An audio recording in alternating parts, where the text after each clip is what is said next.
Hello, I'm Shigeru Miyamoto, a game developer of Nintendo. For the earliest video games, one programmer could develop a whole game by themselves.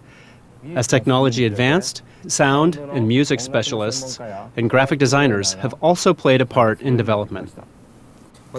Since Donkey Kong's release in 1981, I've created games where Mario uses his jump abilities to face off against rivals. The idea for Super Mario Bros. Was born at a meeting where I presented my desire to create a bigger hero who runs around in a setting with beautiful graphics. We discussed whether this will appeal to the current market and brainstorm new ideas. We wanted to create a robust Famicom game where large characters move around.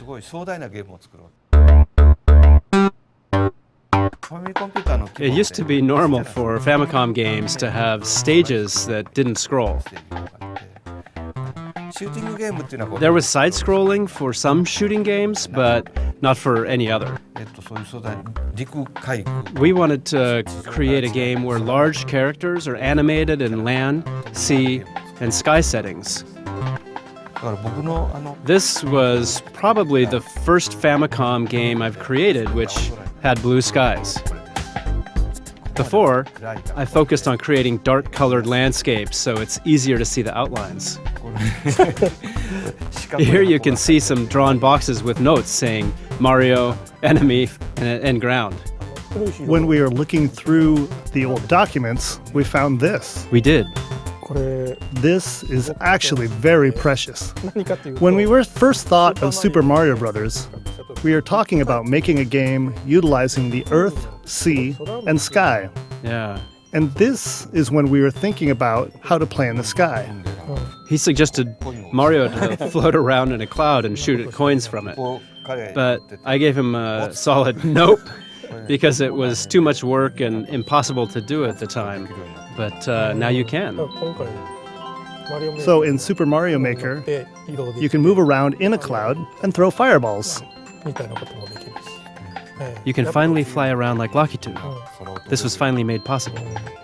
30 years later, it finally happened. First, we decided what kind of course to make. At the time, we didn't really use computerized tools. Instead, we hand drew the stages and inputted data based on those drawings.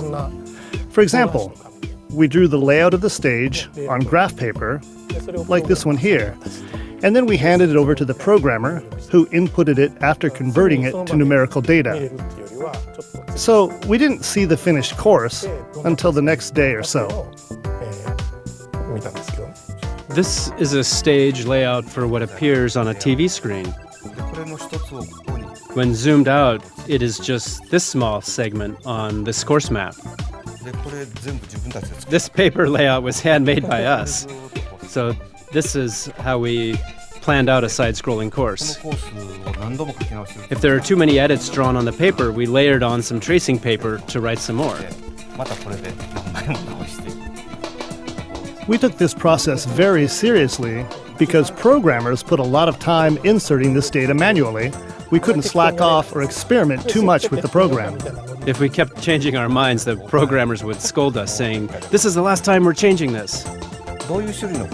We wrote out what kind of stages we wanted to create on a giant whiteboard. Then we created a layout by pasting notes on the board, like what the background should be or what would appear.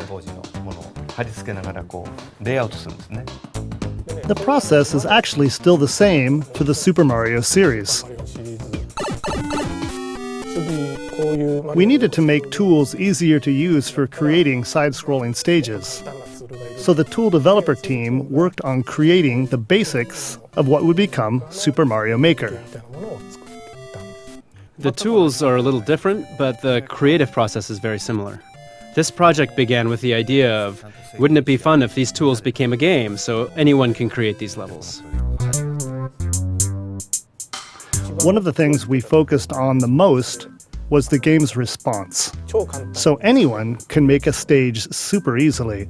We didn't want to have strange scenes pop out during the experience and wanted to avoid things that would take away a player's time. In Super Mario Maker, you can immediately see what you've created, so it's fun being able to edit it on the spot as much as you want. Instead of just coins, you can add enemies into the blocks. When you hit the block, the enemy you placed in will pop out. But if you put in an enlarged enemy, a giant enemy will pop out. As a developer, the reaction I'm hoping for is, I wonder what happens with this. Oh, it worked. Years ago, we needed to physically insert a cartridge to operate a program we were working on. After a game was complete, we'd put a different program in the cartridge and had fun playing with it. With this experience in mind, we're hoping players will have a similar fun experience inserting different characters with Amiibo. We've put a lot of thought into how to make the Amiibo experience fun with this game. By using Amiibo, you can replace Mario with many Amiibo characters. To celebrate Mario's 30th anniversary, we made an 8-bit Mario Amiibo. This Amiibo is special. If you scan it in, Mario will grow a little bigger than usual. The Amiibo also appears a little larger than other Amiibo, so Mario will grow to a size similar to that. I think there are many types of people out there, like those that like to create fun levels and those that like to challenge tough levels. We're hoping that both types of people will enjoy playing this game.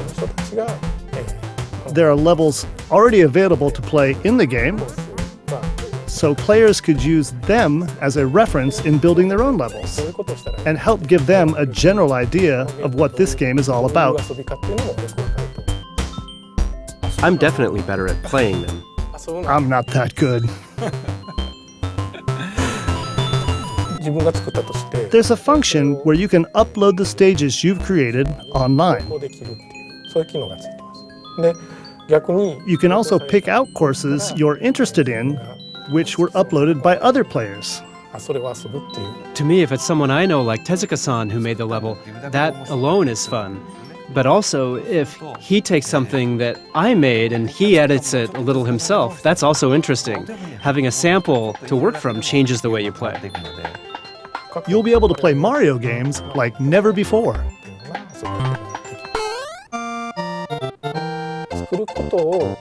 People ask us whether it's fun to create your own things. In reality, we experiment with things, and the result is something that we have created. So you actually play by experimenting. You can see a ranking of popular uploaded stages in-game. If you play a popular stage and it isn't fun, you can get a new perspective that your interests aren't mainstream. It's game design tutorial software. Instead of just playing games by following a preset course, I hope they'll discover the joy of creating ways to play themselves. And you can have someone try it out, and if they fail, you can try showing them an example. If you mess up too, you can have fun working together to make that area a little easier. I think the process of creating the stage is more fun compared to focusing on creating perfect levels. I hope this will help players become better game designers.